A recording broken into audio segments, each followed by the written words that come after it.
E muitas vezes as pessoas que têm o transtorno, elas têm como característica o descuido consigo próprio. Esta carência que essa pessoa fica, essa dificuldade mesmo de se relacionar com as pessoas, ela vem assim, às vezes, de uma crença de que ela não pode mais confiar nas pessoas, então ela prefere confiar nos animais. Olha aí, síndrome de Noé, hein? Você já ouviu falar?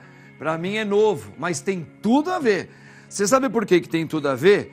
Olha esse VT que a gente preparou aí. Em seguida o padre chama ela, hein? Famosa. A síndrome de Noé, também conhecida como síndrome de acumulação de animais, é um transtorno psicológico em que uma pessoa acumula um número excessivo de animais de estimação, muitas vezes em condições inadequadas de cuidado e higiene. Essa síndrome é chamada assim em referência à história bíblica de Noé, que abrigou uma grande variedade de animais em sua arca.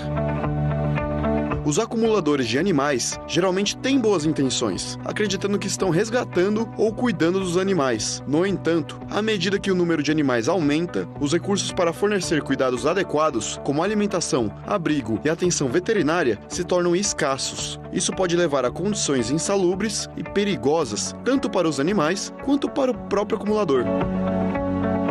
A síndrome de Noé é um distúrbio complexo que requer intervenção psicológica e, muitas vezes, a ajuda de autoridades para proteger o bem-estar dos animais envolvidos. Para saber mais, fique com a gente aqui no Bendita Hora. Ô Meire, olha, esse assunto é um assunto muito legal, mas eu quero assim dar uma, eu quero dar uma apertada nessa conversa, já Sim. abrindo para você.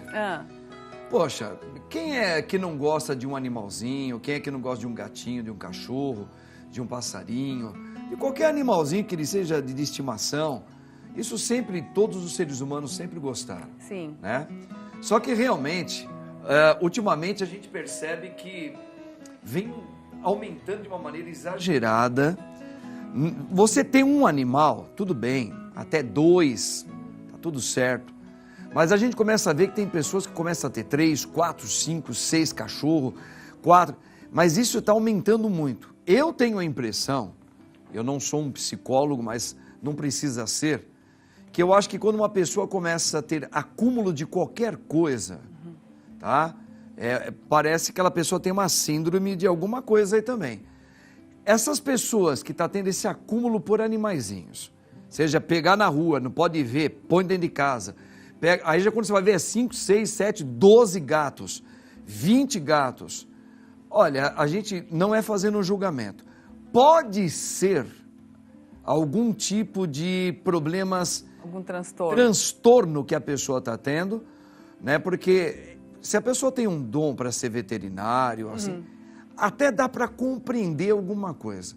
Mas a gente está vendo muita gente ter esse tipo de comportamento. Sim. Isso pode ser um tipo de um transtorno? É assim, tudo que você, como você bem falou, tudo que a gente acumula e tudo aquilo que é muito exagerado, ele já não é amor. Então as pessoas vão justificar, mas é porque eu amo os animais e é por isso que eu tenho tantos em casa, né? Porém, aquilo mascara uma carência infinita, porque assim, normalmente, qual é o perfil dos acumuladores e qual que é a diferença entre o que é saudável de você ter os bichinhos em casa e o que é você realmente ter isso como um transtorno psicológico, um transtorno mental que vai causar sofrimento não só para o doente, mas também para a família e para os vizinhos. Porque você imagina uma pessoa que tem, por exemplo, 50 cachorros, 30 gatos dentro de casa, o fedor que fica aquilo, o cheiro, e muitas vezes as pessoas que têm o transtorno, elas têm como característica o descuido consigo próprio. E por que é um transtorno? Porque normalmente ela vem de algum trauma que essa pessoa não conseguiu superar na vida. Então, se você vê o perfil dos acumuladores, primeira coisa, eles não têm uma relação de amor. Amor é cuidado e responsabilidade. Eles não têm isso. Então, eles pegam o cachorro da rua e vêm daquele jeito lá mesmo, sem higiene nenhuma, e começa uma proliferação de pulgas e carrapatos e sarna e um monte de doenças que você começa a ter dentro da própria casa e acaba até extrapolando para os vizinhos. É como se você transferisse os problemas externos que o que o animalzinho está vivendo, você está só colocando para dentro da sua casa. Isso, mas não está tratando. Mas não está tratando. Só está piorando a situação, certo? Então, por isso é um transtorno, por isso que é uma doença, né? Porque além de trazer uma doença, colocar em risco a própria saúde, coloca em risco a vida dos outros animais, a saúde dos vizinhos, porque fica um cheiro terrível. Então, quem é vizinho de pessoas que tem esse acúmulo de animais, sabe bem o que é isso. Às vezes você tem que fazer um boletim de ocorrência, você tem que chamar as autoridades, você acaba tendo desdobramentos com relação a isso. Às vezes a própria vizinhança acaba contribuindo para isso, que quando vê um gatinho ou um cachorrinho, sabe que a pessoa cuida, vai lá e entuxa mais um na casa da pessoa. Deixa lá no quintal da pessoa. Ela tem essa dificuldade de dizer não. Mas essas pessoas normalmente são mulheres, a maior parte que tem desses transtornos são mulheres sozinhas, são pessoas assim que sofreram normalmente algum trauma na vida que não conseguiu superar, do tipo, perdeu o marido, ou os filhos foram abandonando, e assim, foi trazendo aquele isolamento.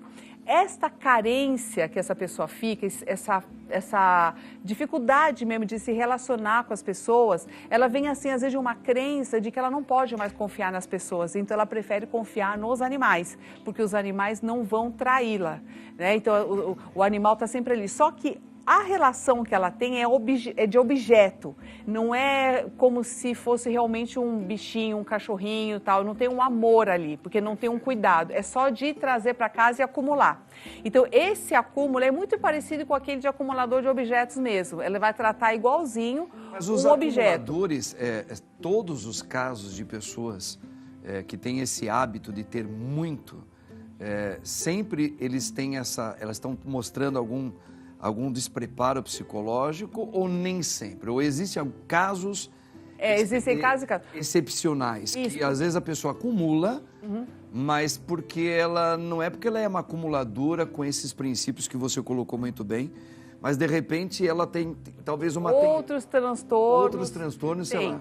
Tem demência, tá ligado à demência, pode estar esquizofrenia, o toque, que sabe aquele transtorno compulsivo, obsessivo compulsivo. Ele pode trazer outras comorbidades, vamos dizer assim, né? Então, realmente cada caso é um caso né? Mas o comportamento de acúmulo é igual. Agora, uma outra coisa que você estava falando é sobre essa substituição. Aí já não é mais o caso de acumulação, mas é um caso, por exemplo, de substituir filhos por bichos. Pelos animais, pelos bichos. Isso é um outro fenômeno, né, que a gente está vendo bastante. Hoje, isso. Na nossa geração, a gente prefere a companhia do bicho. Do que nossos pais e avós. Isso. Então, hoje nós estamos preferindo a companhia dos bichos do que a companhia de gente. Porque conviver com gente dá trabalho. E o bicho não. O bicho é assim, você coloca ele lá, tranca ele, dá comidinha e ele vai ficar ali. O ser humano não. O ser humano ele vai reclamar, o ser humano bate na porta, ele xinga, ele esperneia. Então, assim, a reação do ser humano é muito diferente do bichinho. Mas é aquilo, conviver, eu falo, conviver é a coisa mais difícil do mundo, né? Porque viver sozinho é fácil. Conviver exige o tempo todo negociação. O tempo todo. Do teu espaço, o que você gosta, a gente vai negociar o tempo todo. E isso é uma coisa que a gente não tem mais paciência para fazer. E outra coisa, nós já tivemos várias oportunidades, inclusive com você aqui mesmo, Meirinha, que a gente já trabalhou várias questões sobre esses princípios humanos, de que todo sacrifício, todo desafio na vida que você precisa enfrentar, isso são plataformas de crescimento na sua vida como homem e como mulher. Isso. Então, quando você começa a descobrir como é que o homem começa a ser maduro, quando é que uma mulher começa a ser madura? Quando ele tem um enfrentamento daquilo que para ele, a princípio, não é fácil. Então, por isso que quando a gente começa a substituir os desafios de conviver com pessoas, porque elas são realmente, hoje desafiadoras para mim, eu fico decepcionado com elas. Então, eu acabo voltando por uma zona de conforto minha, tá? Que é adquirir animaizinhos, porque o animal nunca vai confrontar você em nada. Perfeito, é a zona de conforto. E vai te deixar numa zona de quê? De pequenez ao mesmo tempo, não é? Exato. Eu acho que é isso que é uma coisa que está acontecendo no mundo hoje, e a maioria dessas pessoas que têm animais não estão percebendo esse feeling, né, que está diminuindo a pessoa, não está acrescentando. Exato, e essa palavra que você falou, que é a zona de conforto, ela é justamente o lugar onde nada de novo acontece ali. Então, assim, a pessoa própria não percebe que ela vira o tédio, a vida dela vira o tédio, porque não tem desafios. E o nosso cérebro, ele só cresce com os desafios da vida. E as áreas da felicidade, elas são atreladas às superações dos desafios. E a gente não percebe isso, a nossa vida vai ficando muito sem graça. É por isso que depois as pessoas começam a ter depressão, porque a vida fica chata demais, entendeu? Agora, olha que interessante, né? Tem uma história que perguntaram assim, o discípulo pergunta para Buda, por que é importante o desapego? E Buda diz assim, olha, imagina que você tem um rio e que um cara precisa atravessar para o outro lado da margem, só que ele não tem um barco. O que ele faz? Ele pega as árvores ao redor, faz uma jangada, atravessa, mas quando chega no final, ele pula da jangada e vai embora. Ele não fica carregando a jangada para o resto da estrada, porque ele não precisa mais. Então, as coisas, as situações, os relacionamentos, eles são apenas a ponte, o meio para você alcançar sabedoria e iluminação.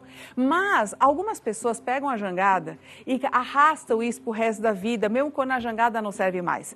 Por que elas fazem isso? Porque elas se apegam à energia que elas desperdiçaram naquilo. Então, por exemplo, às vezes o casamento acabou ou alguém morreu e aí eu fico naquele lugar de sofrimento. Por quê? Porque eu falo assim, não, mas como? Eu dediquei tantos anos da minha vida.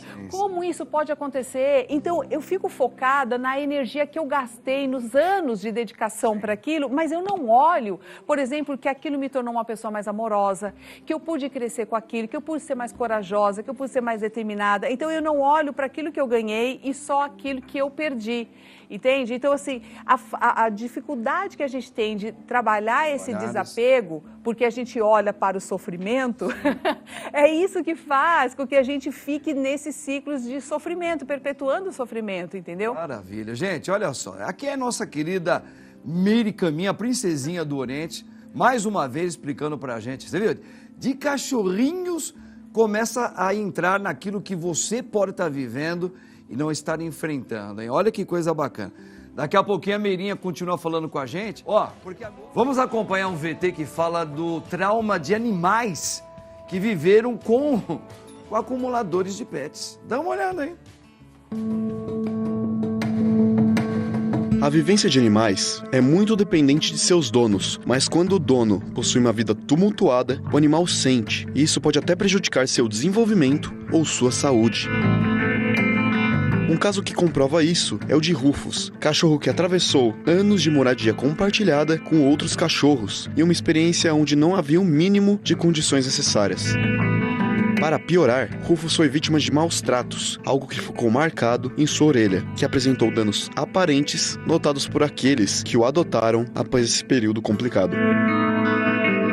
Hoje, Rufus vive em condições mais benéficas para seu bem-estar, mas sua história é apenas uma de muitas que atravessam trajetórias difíceis graças à negligência humana. Caso saiba de um caso assim, denuncie para que nenhum animal tenha que passar por uma experiência como essa. Isso aí é um caso triste, né? Você lembra que na época, você sabe da época da carrocinha? Ah, sim! 73. Mirinha, eu também sou. Eu sou da época do Homem do Saco. Eu também. E o da carrocinha. Isso, da carrocinha. Gente, na época da carrocinha era terrível, porque, você vê, hoje nem se cogita, nem de falar mais sobre a carrocinha. Porque o fim dos animaizinhos que ficavam maltratados na rua era um só. Era como o pessoal fala, era virar sabão. Isso. Lembra disso? Lembro. Era um medo. E quando chegavam a carrocinha, na rua lá de cima, já começava uma gritaria. Gente, pelo amor de Deus, corre para os cachorros, amarra o cachorro. Porque os cachorros ficavam na rua. Você lembra? Lembro. E agora, a gente tinha uma dó, porque às vezes pegava aqueles cachorrinhos que moravam na rua, né? Isso. Agora... A gente nem denunciava, porque era uma outra época... mas sempre teve também, né? É que agora a gente fala mais sobre isso, hoje você tem câmera, todo mundo filma e a gente consegue ter mais imagens sobre isso, né? E então a gente se choca mais também com essas coisas. Mas você vê, né? Eu acho que A parte mais importante aqui, padre, é assim, às vezes o sentimento de frustração que nós ficamos ao ver coisas assim. Sim. Inclusive para os familiares de quem sofre com essa doença. Porque às vezes você vai tentar ajudar e você não consegue ajudar. E eu acho que esse sentimento de frustração que todos nós que estamos aqui assistindo, você, eu, então, a gente às vezes enxerga uma solução fácil na vida do outro, mas aquele sofredor, ele não vê mesmo uma saída ou não quer ver. Porque ver também significa tomar decisões importantes na vida e a pessoa às vezes não está afim de assumir algumas responsabilidades. E quando a pessoa se isenta dessa responsabilidade, sobra para todo mundo. Então, assim, tirando os casos de que a pessoa tem uma comorbidade como uma esquizofrenia, uma demência, alguma outra coisa que realmente tira a pessoa do juízo, sim. Às vezes a pessoa ela não quer fazer um luto, ela não quer olhar para algumas coisas da vida dela que fazem com que elas fiquem nesse negócio que eu chamo de ralo emocional, que é quando a pessoa mergulha naquela coisa, naquela tristeza, e ela é tomada por aquilo e mergulha ali, não quer mais sair, sabe? Então, e por mais que você tente ajudar, a pessoa nega. Ela fala, não, eu não sou doente, não, eu não tenho problema, bota você para fora de casa, ela não abre a porta, ela realmente, ela diz um não para a vida nesse sentido. O que fazer quando a pessoa ela tem esse tipo de comportamento, Meirinha? É extremamente frustrante, padre, porque assim... Tem que deixar? A pior coisa, a gente tenta fazer o que é possível. É como o caso de uma pessoa, por exemplo, que está numa depressão muito profunda, você tenta fazer de tudo para ela e ela não quer sair daquele lugar, entende? É muito frustrante. Então eu falo assim que às vezes a gente também tem que aprender a lidar com essa nossa frustração, porque às vezes é o que vai sobrar para nós. A gente vai tentar fazer de tudo, como eu te falei, tem caso de polícia, você tem que chamar a polícia, você tem que chamar o centro de zoonoses, você vai tentar de todas as formas, porque a pessoa não se cuida e ainda está trazendo a doença para a vizinhança. Ainda é o confronto com ela mesma, com você, a tua família, porque às vezes ela vai se sentir violentada porque você está chamando a... Isso, ela vai ficar com raiva de você. Fica com raiva de você, então isso. Tem todo esse peso ao redor. Todo, e as famílias não estão preparadas para lidar com transtornos mentais. Porque quando a gente tem uma doença física, você enxerga, olha, está com o braço quebrado, o pé quebrado. Verdade. Mas quando você não tem nada físico, dá uma impressão que a pessoa faz de propósito, que a pessoa tem um gênio ruim, que é muito difícil para a gente lidar com o transtorno mental. Então, fica muita frustração e gera também na própria família um sentimento de raiva, de impotência, de revolta, porque você não consegue lidar com aquilo e você arca com todos os problemas. Por exemplo, se a pessoa tem uma casa alugada, ela vai deteriorar aquela casa, ela vai trazer uma série de problemas, né? E assim, é aquilo, né? A gente vai fazer o que é possível e lidar também conosco, com a nossa culpa, com aquele peso que a gente vai ter que lidar com aquilo e também é um aprendizado. Porque o que nós gostaríamos? A gente gostaria de salvar o mundo, a gente gostaria de falar, olha, eu tenho uma solução aqui para você. Mas nós temos um livre-arbítrio que Deus deu para cada um. E a gente não consegue, muitas vezes, fazer o outro mudar de pensamento, de comportamento. Você não acha também que um pouquinho existe uma máquina que colabora muito para que pessoas que já têm essa vamos dizer assim, essa abertura para esse tipo de síndrome, esse acúmulo de coisas? Sim.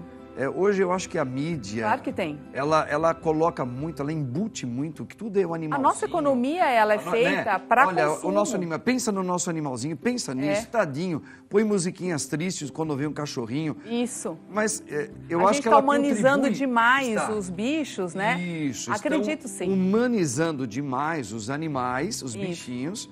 E os seres humanos estão se transformando, para não falar outra coisa, deixado à margem. É verdade. E hoje a gente está se apegando muito com os bichos.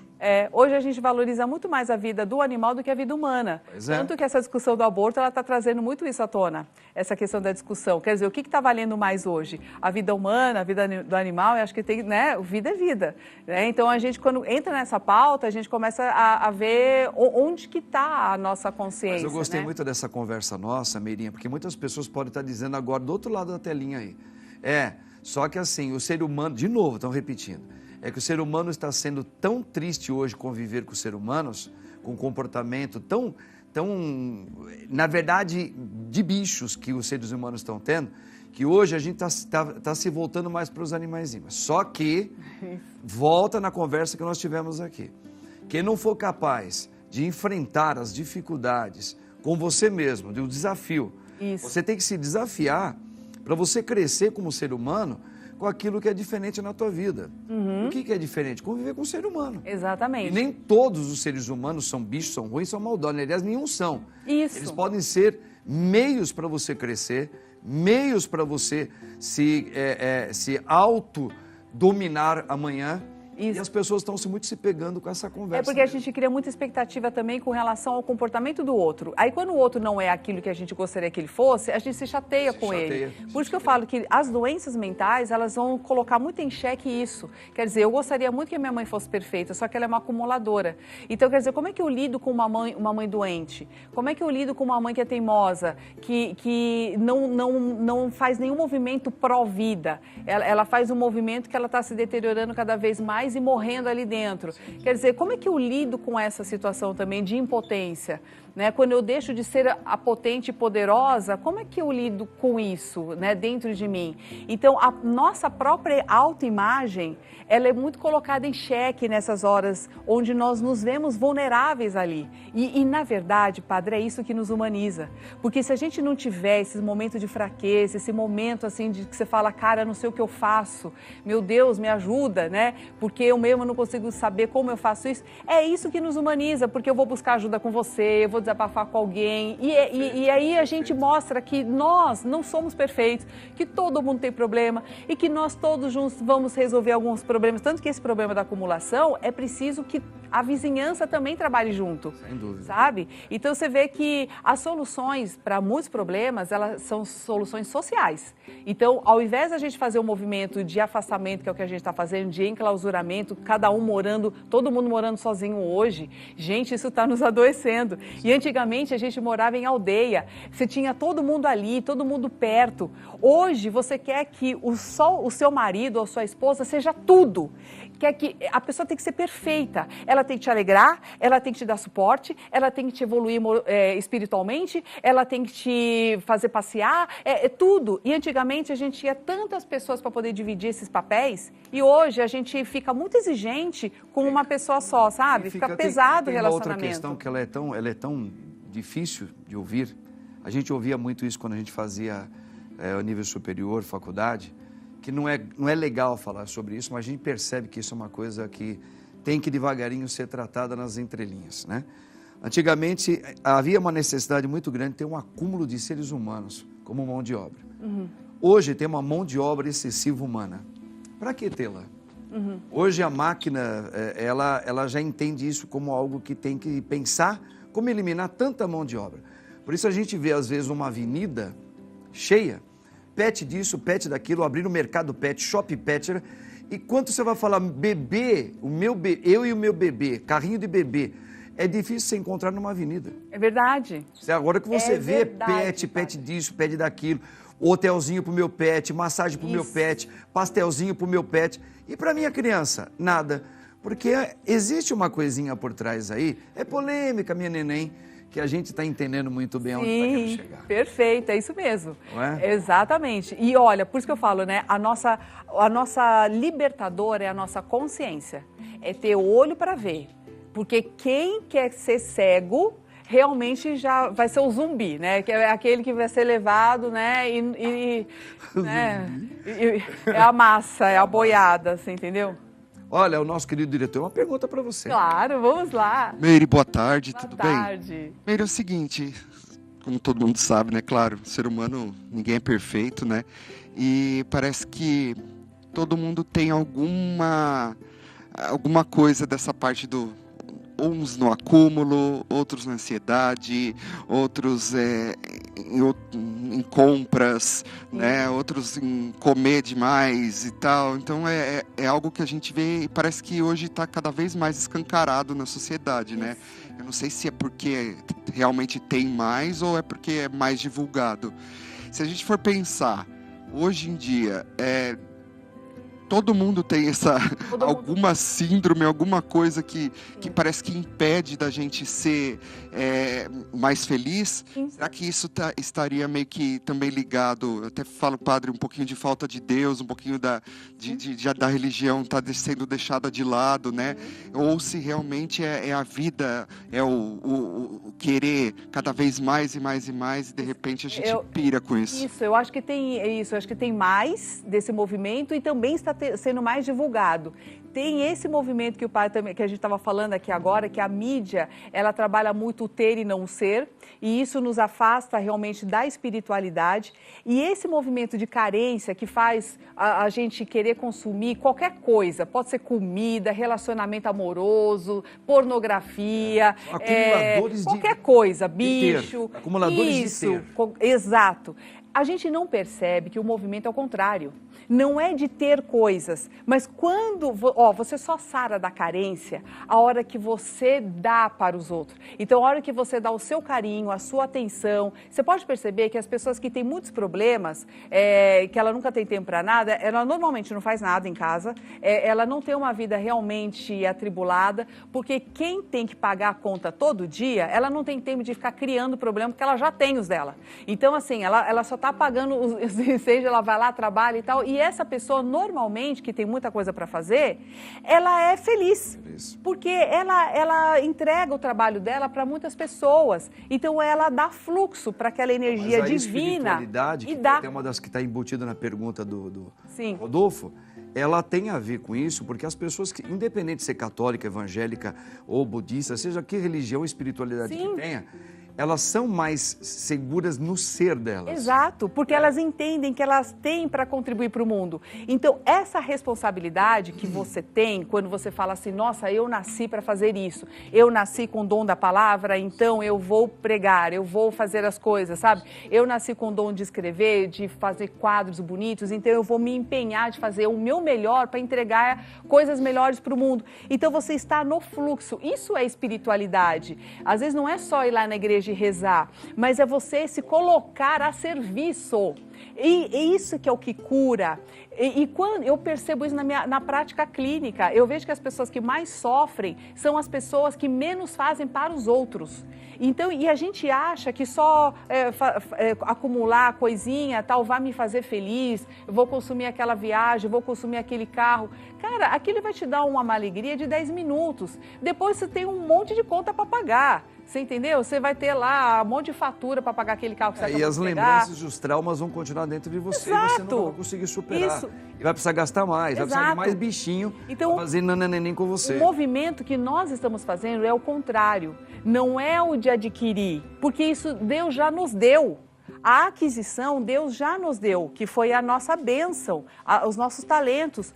Para eu não adoecer, eu preciso entregar isso para o mundo. Aí eu me curo. Entende? Não acumulando mais, porque daí, como que fica um pulmão, por exemplo, eu sempre falo assim, né? O pulmão, ele faz esse movimento assim, ele inspira, ele enche de ar e depois ele tem que expirar o ar. A pessoa que só acumula, imagina, é como se seu pulmão só enche. E cadê? Você sufoca de tanta coisa que você tem dentro de você, você tem que largar um pouquinho para renovar aquele ar dentro de você.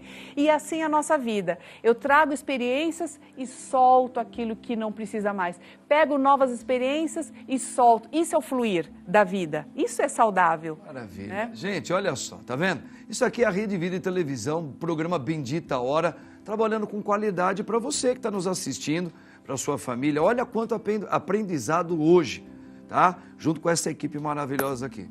Meninha, mais uma vez, padre. você é a nossa querida princesinha do Oriente. E Obrigada. Não tem ninguém. Tá, lindinha. Ai, muito obrigada, eu que agradeço. Obrigadinho.